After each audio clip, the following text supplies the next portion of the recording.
Our players, Arne, Flux, Loldrec, and Ozzy, all find themselves together in a run-down, dirty, and dank basement. The only other thing in the basement is a hog-tied and gagged goblin in the center of the room. They were all brought here by a hooded person who spoke not a word to any of them. They were brought to this man through pirate recruitment pamphlets that the being handed out to them. His hood was colored in a giraffe-skinned pattern, and he was very tall. He ushered them all into the basement, signaling them to wait. They waited for some time. Noticing the door was ajar, they began to move about the room and investigate their surroundings. Flux approached the hog-tied goblin and began to look at his bonds and noticed that the goblin is beaten and bruised. Flux then continued to poke and check him for signs of life. This is when the goblin responded with mild squirms, but seemed very exhausted. Arne suggested removing the gag, but Flux was not a big fan of this idea, and was concerned that doing so may result in him joining in the goblin's captivity somehow. Ozzy agreed with Arne, and suggested if Flux does not want to be a part of this, he can watch the slightly open door for anyone coming, and give them some sort of signal should the hooded man return. Ozzy also reassures Flux by suggesting they can always put the gag back in if they don't like what the goblin is saying. Arne reaches and removes the gag from the goblin.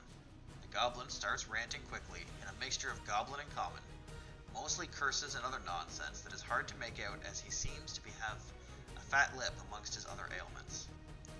Arne tries to calm him down, reassuring him that he is fine. One thing that the party is able to discern from the ranting is that he is cursing a person named Virago. Ozzy and Goblin takes over and attempts to calm the goblin. This seems much more successful. The goblin, now finally calm, explains in Goblin to Ozzy and Flux listening that Virago is the hooded one who brought them here, and is a pirate recruiter who gets paid to find new recruits for pirate crews. He also explains that he was caught and brought to Virago for stealing by some thugs, who figured this was an easy way to get rid of a thief and make some extra coin. Goblin, after some talking, asks what crew Virago said he was recruiting them all for, assuming he was bound for the same crew. Flux answers saying that Virago said nothing about their future crew. Ozzy very persuasively convinces the goblin that the four of them are actually already a crew of their own, and that the goblin should join them instead. Ozzy then introduces himself as Captain Ozzy and welcomes the goblin to their crew. The goblin then asks if he joins their crew, if he can be untied. Ozzy looks around the room and asks them what they think. Arne and Loldrec agree, and Ozzy, without waiting for Flux, in a mocking way orders Arne to untie their new shipmate. Once untied, the goblin stands up and stretches before saluting Ozzy. Ozzy tells him to stand easy, and the goblin relaxes and introduces himself as Latchkey. Arne welcomes him aboard the new crew. Latchkey starts talking very quickly and very excitedly, asking all kinds of questions about Ozzy's ship and the other crew, and why are they in the basement. Ozzy tells him he will learn the answers to these questions on proving himself, and he can start to do that by leading them all to the docks. Ozzy tells him they were brought to the basement under false pretenses of free drinks, and it was too dark to see, and now they don't know how to get out to the ships. Flux chimes in and says, I never got promised free drinks. Virago never talked to me at all. Ozzy, under his breath, tells Flux to shut up and slowly walks over to him and gives him a slap on the back of his head and an accompanying glare. While casually walking back to the center of the room, the door slams open, with a very tall creature wearing a giraffe-patterned hood walking through it. Flux, who was supposed to be paying attention, jumps out of the way with extravagant flourish, and tosses a small mechanical beetle onto the ground that makes loud noises and yells, Signal! Signal! Someone is coming. Clearly, well after the creature has already entered the room. They all then recognize this as the hooded figure who brought them all here, Virago. Virago then reaches up with a cloven hoof, pulls back his hood, revealing what he is. The party then sees that Virago is not just wearing a giraffe skin patterned hood, but is in fact an anthropomorphic giraffe creature, the like of which they have never seen before. Ozzy does not hesitate and tries to convince Virago that they no longer need his services, and they are now their own pirate crew. Almost immediately, Virago seems to be completely unamused by Ozzy. After all, not a day earlier, Ozzy had been asking Virago viciously to find him a crew to join. Flux, then seeing Ozzy struggling to convince Virago of anything, asks very persuasively for a cut of his finder's fee. Somehow, Flux convinces him to give up a percentage of it if they promise to keep the goblin latchkey in line and to stop bothering him. They all eventually agree, to which Virago just gives a giraffe-sized shrug and mutters that this probably isn't going to end very well for him. He concludes with, "Follow me to meet your new first mate. He's waiting for us." Virago then put up his hood and starts off ushering them to follow. They all do, and Flux takes charge of making Latchkey follow. Loldrec also follows, but make it very clear he is not part of the goblin nonsense. Arne and Ozzy follow with Suave, to each of their own personalities. Virago leads them through some winding paths down the streets of Shadowport, but despite all secret passages, he at one point has no choice but to lead them through a portion of the dockside markets. Ozzy, staying true to his convictions that he is already a pirate captain, tries to steal a hat worthy of a captain, but ends up pocketing a leafy doily instead. Realizing it is not in fact a hat, he uses it as an ascot instead, and proudly continues to follow Virago. At the same time, Flux is using Mend to repair the damaged and worn clothes of Latchkey, trying to earn himself a friend. They eventually make it out of the market and see numerous ships. Many are cargo ships, but there are almost as many armored Admiralty ships present as well. They all recognize the ships as such, and see numerous deportations of undesirable races from other cities being offloaded into Shadowport. Flux sees the Admiralty ships and is instantly transfixed, admiring the beautiful and numerous rows of cannons on the ships. He is so transfixed, he trips over a cobblestone brick. Ozzy then loudly announces that he is the mighty Captain Ozzy and is looking for a pirate crew to the large and sprawling crowds. He ignores all pleas to stop and be quiet from Arne and Virago. Virago, seeing this is no use, disappears quickly down an alley. Flux also starts to back away with Latchkey in tow. An Admiralty soldier then approaches Ozzy and starts to question him. Ozzy then stands silent for a moment, and Arne nudges him to answer the soldier.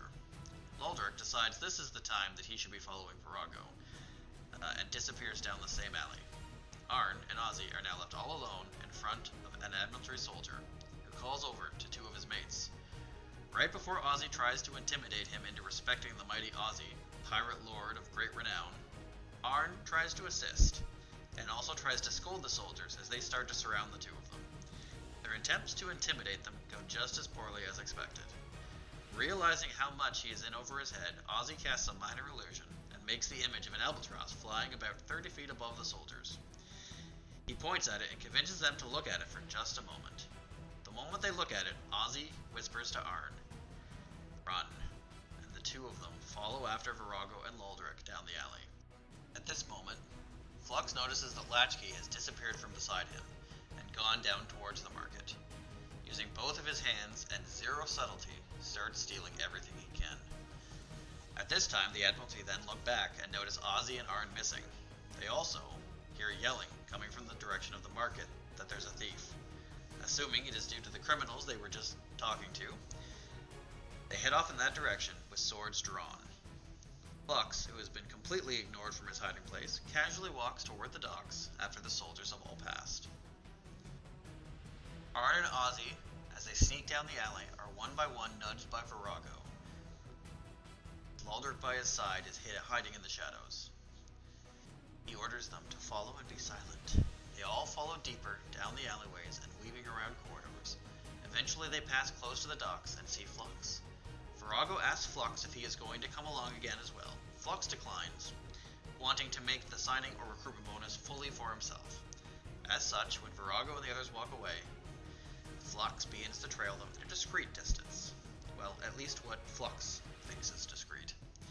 As they get to the end of the docks, Virago leads them down an even more rundown alley.